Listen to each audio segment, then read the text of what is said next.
देखो, हिंदू और मुस्लिम कभी भाई भाई नहीं हो सकते।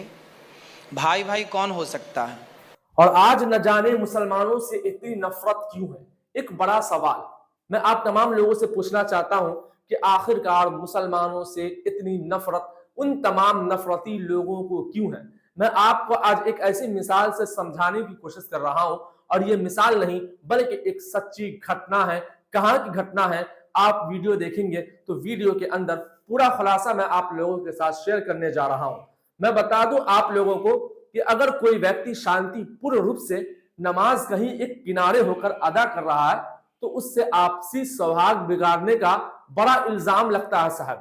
तो उन्होंने आपसी रंजिश कायम करने की कोशिश की, उससे कुछ घटना साबित हो सकता था। हालांकि शांतिपूर्ण रूप से नमाज को अदा किया जाता है। इसी तरीके से एक व्यक्ति द्वारा किसी स्टेशन पर एक किनारे होकर वो नमाज अदा कर रहा था। अब भैया उसके खिलाफ एक बातें की गई, उसके खिलाफ याचिका दर्ज कराई गई, उसके खिलाफ शिकायत दर्ज कराई गई साहब कि उन्होंने नमाज पढ़कर आपसी सौहार्द बिगाड़ने की कोशिश की और नफरत फैलाने की कोशिश की। भला ये समझ से परे है कि ऐसा कैसे हो सकता है साहब कि किसी व्यक्ति के नमाज पढ़ने से आपसी रंजिश हो जाए, किसी व्यक्ति के नमाज पढ़ने से सौहार्द बिगड़ जाए। ये ऐसा कैसे हो सकता है? ये तो भैया पॉसिबल काम नहीं है। जिस तरीके से वो शिकायत दर्ज कराई गई, मैं वो वीडियो आप लोगों के साथ शेयर करूंगा। और मैं आप लोगों को बता रहा हूं कि अभी महाकुंभ मेला की शुरुआत होने जा रही है। अब बहुत सारे लोग हमारे मुल्क से उस मेले में निकलेंगे। अब बहुत सारे ट्रेनों पर, बहुत सारे गाड़ियों पर हनुमान चालीसा पढ़ा जाएगा और अदर अदर चीजें की जाएगी। तो क्या इससे आपसी सौहार्द बिगड़ेगी?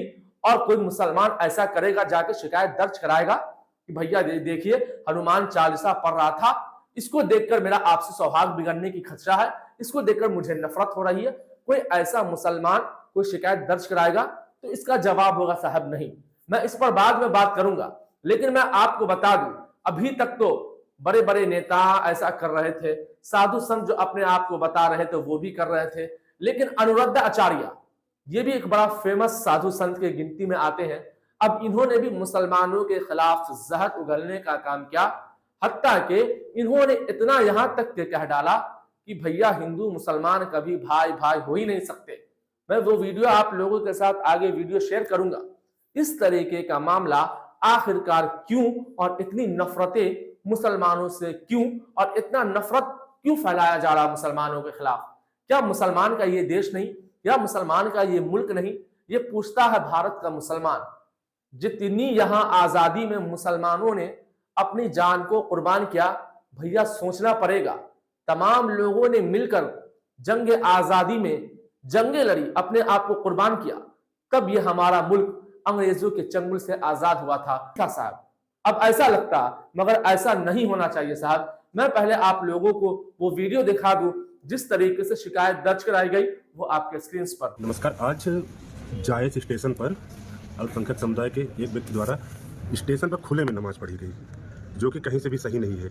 नमाज पढ़ने के लिए मस्जिद है, घर पे पढ़ना चाहिए, कहीं भी। लेकिन आप कहीं स्टेशन पे पढ़ रहे हैं, कहीं आप बस में पढ़ रहे हैं, कहीं आप ट्रेन पे पढ़ रहे हैं, जब भी देखो खुले में नमाज पढ़ी जाती है, कहीं मॉल में पढ़ी जाती है। तो सही रूप से अगर कहा जाए तो आपसी सौहार्द बिगाड़ने का काम किया जाता है इन लोगों द्वारा।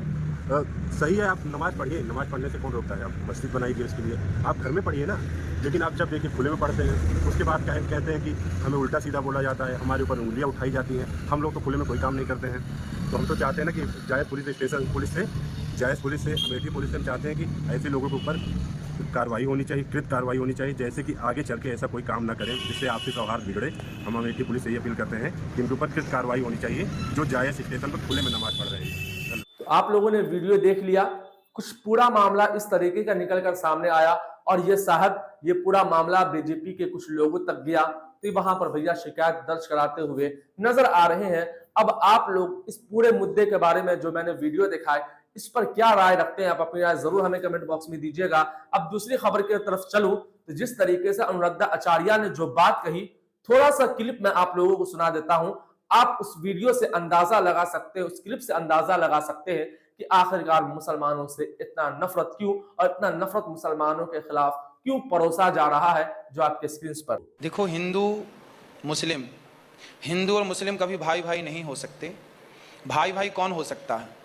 हम गाय को माता मानते हैं, तो जो लोग गाय को माता मानते हैं वो हमारे भाई हो सकते हैं। हम गाय को माता, गंगा को माता मानते हैं, जो गंगा को माता मानते हैं वो भाई भाई हो सकते हैं। जैसे ब्राह्मण, क्षत्रिय, वैश्य और शूद्र, हम चारों भाई भाई हैं, एक पिता की संतान हैं, क्योंकि हम चारों गाय को माता मानते हैं और गंगा को माता मानते हैं। हम सब प्रयाग में डुबकियां लगाते हैं, बड़ी श्रद्धा से जो प्रयाग में डुबकी लगाएं वो भाई हैं। और यदि हम इसे विस्तार करते हैं तो भाई कौन है वो समझने की बहुत ज़रूरत है। आपने बहुत उत्तम सवाल किया है। भाई कौन है? हम चार भाई हैं। कौन कौन से?